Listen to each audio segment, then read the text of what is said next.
बच्चों क्लास 10 का भारतीय भवन का मैथ है। ठीक है ना। प्राथमिक गणित दास गुप्ता प्रसाद जी का ये लिखा हुआ किताब है। ठीक है ना। अभी नियामक ज्यामिति चल रहा है। नियामक ज्यामिति का प्रश्नावली 1B का क्वेश्चन नंबर 2 तक मैंने पिछले वीडियो में अपलोड कर दिया है। अगर आप लोगों ने उसे नहीं देखा है तो उसे जरूर देखें। ठीक है ना। चलिए क्वेश्चन नंबर 3 के पास चलते हैं। आज 3 क्या कहता है देखिए। प्रश्नावली क्या है 1B देखिए है ना। नियामक ज्यामिति ठीक है। नियामक ज्यामिति का तीसरा नंबर सवाल क्या कहता है देखिएगा। कहता है यदि a बराबर 0,2 b बराबर 3,0 और रेखाखंड ए बी पर p एक बिंदु इस प्रकार है कि ए पी बटे क्या है ए बी बटे क्या है ए पी बराबर 5/2 तो p का निर्देशांक ज्ञात कीजिए। ठीक है। बहुत प्यारा सा क्वेश्चन है। चलिए मैं इसे हल करता हूँ। लेकिन इसमें ध्यान दीजिएगा थोड़ा इसमें संकेत दे दिया है। इसको हमको इस तरह से थोड़ा इंडिकेट किया है। चलिए इसको हम समझते हैं कि इसको कैसे आता है। ठीक है ना। इसे अभी जस्ट हम समझाते हैं। चलिए ठीक है। क्वेश्चन नंबर 3 का पहला नियामक ज्यामिति प्रश्नावली 1 का क्वेश्चन नंबर 3 का पहला नंबर सवाल है। चलिए सबसे पहले ए बी कोई रेखा खंड है। चलिए ए से बी कोई रेखा खंड हमने मान लिया। ए से बी कोई रेखा खंड है। इसका कहता है पी बिंदु पर इस प्रकार उसे विभाजित करता है वो 5/2 में विभाजित हो जाता है। तो 5/2 में जब उसको हमको विभाजित कराना है तो सबसे पहले बीच में एक हम बिंदु नापते हैं। ठीक है ना। चलिए कोई बिंदु हमने ले लिया। इसका नाम क्या रख दिया पी। क्या रख दिया पी। तो हम लिखते हैं माना कि ध्यान दीजिएगा माना कि रेखाखंड ए बी को भी लिख लीजिएगा ए बी को बिंदु पी 5/2 में अंतर विभाजित करता है।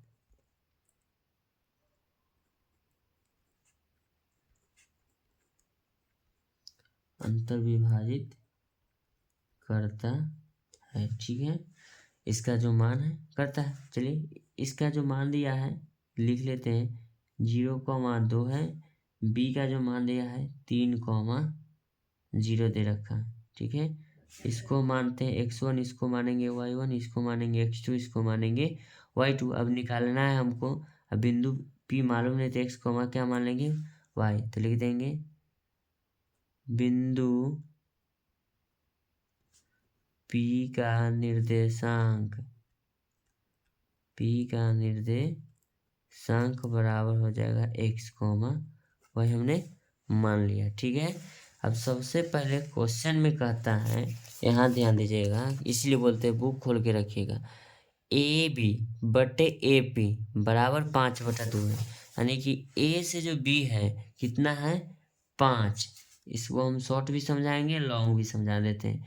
ए बी बटा में है ए पी बराबर है 5/2। तो ए से बी कितना है समझिएगा ए से बी 5 है। तो ए से बी 5 है देखिएगा ए से पी कितना है 2। तो ए से पी 2 हुआ पूरा दूरी 5 है।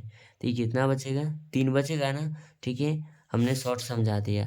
अगर आप लोगों को शॉर्ट नहीं समझ में आता है तो लॉन्ग देखिए समझाते हैं। लिखेंगे दोनों तरफ एक घटाने पर चलिए तो इसको लिखेंगे बच्चों ध्यान दीजिएगा आप लोग ए बी बटा ए पी -1/1 बराबर 5/2 -1 बटा में कुछ नहीं रहेगा 1 लगा देंगे। चलिए ए पी और 1 का लघुत्तम हो जाएगा ए पी। क्या होगा ए पी हो जाएगा। तो ए पी जब लघुत्तम हुआ ए पी में ए पी से भागा देंगे 1 गुना ए बी ये हो जाएगा ए बी माइनस भागा 1 देंगे तो क्या होगा ए पी गुना 1 तो ये हो जाएगा आपका ए पी। क्या होगा ए पी लिखेंगे बराबर 1 का 2 का लघुत्तम हो जाएगा 2 2 में 2 से भागा देंगे कितना होगा बच्चों 1 1 गुना 5 5 माइनस 1 से भागा देंगे 2, 2 गुना 1 2। नीचे ध्यान दीजिएगा, इसको ऐसा ही रखेंगे, A B minus A P. A B minus क्या लिखेंगे, ए पी बटा में लिख देंगे ए पी। क्या लिखेंगे, ए पी बराबर 3/2। अब ध्यान दीजिएगा, ए बी आ गया ना, वही नौबत देखिएगा, ए बी है ना, तो ए बी में से हमको घटाना क्या है, ए पी। देखिएगा क्या घटाना है, ए पी। चलिए ए बी कहाँ है, देखिएगा ए बी में से हम ए पी घटा देंगे, तो ए पी घटा देंगे तो क्या बचेगा मेरा, पी बी बचेगा। तो वही हम इसको लिख सकते हैं ना यहाँ, पी बी क्या बचेगा मेरे बच्चों, पी बी बटे ए पी बराबर 3/2। तो पी से बी का मान आ गया 3। तो देखिएगा पी से बी हो गया 3, नीचे देखिएगा ए से पी 2 है, ए से पी 2 है, तो ए से पी क्या हो जाएगा, ये हो गया 2। अब समझ में आया 2 और 3 कैसे आ गया से। तो इसको हम लिखेंगे बच्चों M1, इसको लिखेंगे M2, ठीक है। चलिए अब इसको हम डायरेक्ट लिखते हैं, बिंदु P का x निर्देशांक निकालते हैं। पहले लिखेंगे बिंदु P का x निर्देशांक, x निर्देशांक बराबर सूत्र हम जानते हैं, M1 into x2 plus M2 into, ऐसे भी लिख सकते हैं, डॉट भी करके लिख सकते हैं, x1 बटा M1 प्लस M2 ब्रैकेट बंद बराबर लिखेंगे। M1 का मान आप लोग वीडियो को रोक कर, ठीक है ना, उसे अच्छी तरह से लिख लेंगे। M1 का मान ऊपर कितना है, 2, देखिए है ना, M1 2 है, M1 2 M2 3 है, तो M1 का मान 2 गुना x1 का मान देखिएगा क्या है, x1 का मान 0 है, 0 लिख देंगे, x1 का मान 0, फिर लिखेंगे प्लस M2। तो M2 के मान देखिएगा, हम बार बार क्वेश्चन पर लेके आ रहे हैं, ध्यान दीजिएगा, 3 है, ठीक है ना, M2 गुना x1, तो x1, ठीक है ना, यहाँ देखिएगा थोड़ा सा मिस्टेक हो गया, x2 का मान देखिएगा, आप लोगों को बताते हैं, x2 का मान 3 है, यहाँ पर 3 लिख देंगे, मिस्टेक हो गया, सॉरी, यहाँ पर लिखेंगे 3 प्लस M2 के मान अभी बताएं 3 गुना x1 क्या है 0, ठीक है, बटा में लिखेंगे M1 प्लस M2, यानी कि लिखेंगे 2 प्लस 3 ब्रैकेट लिखेंगे बंद, लिखेंगे बराबर 3 गुना 6 प्लस 3 गुना 0 क्या हो गया 0, बटा में 3 2 क्या लिखेंगे 5 बराबर लिखेंगे 6/5, यानी बिंदु P का x निर्देशांक आ गया 6,5, 6, क्या आया 5। चलिए अब बिंदु P का लिखते हैं y निर्देशांक,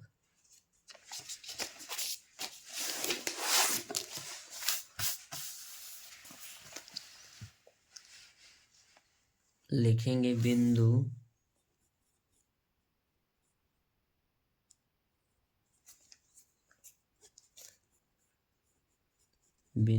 P का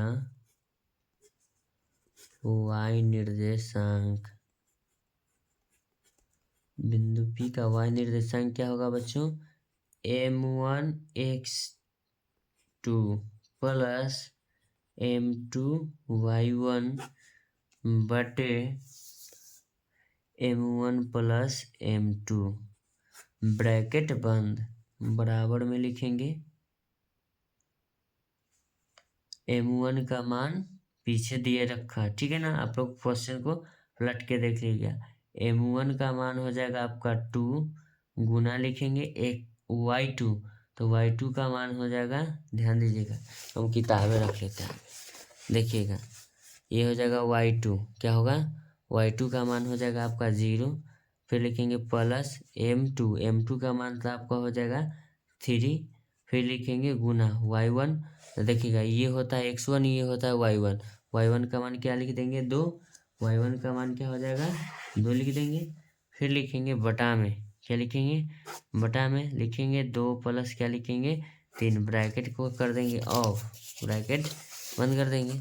चलिए उसके बाद लिखेंगे 2 गुना 0 0 प्लस 3 गुना 6/3 2 5। तो लिखेंगे 6 में 0 जोड़ेंगे 6, 6/5, इसका भी मान उतना ही आया। तो लिखते हैं, ध्यान दीजिएगा बच्चों, बिंदु P का निर्देशांक बराबर क्या माने थे, x, y। तो x के भी मान आया 6/5 और y के भी मान आया 6/5। ठीक है, अगर आप लोगों को ये बताया हुआ सॉल्यूशन समझ में आता है तो वीडियो को लाइक करें, चैनल को सब्सक्राइब करें। आपका एक लाइक मुझे मोटिवेट करता है अगले वीडियो को लेकर आने के लिए। ठीक है ना, धन्यवाद। फिर से मिलते हैं आपसे नेक्स्ट वीडियो में। ठीक है, थैंक यू सो मच।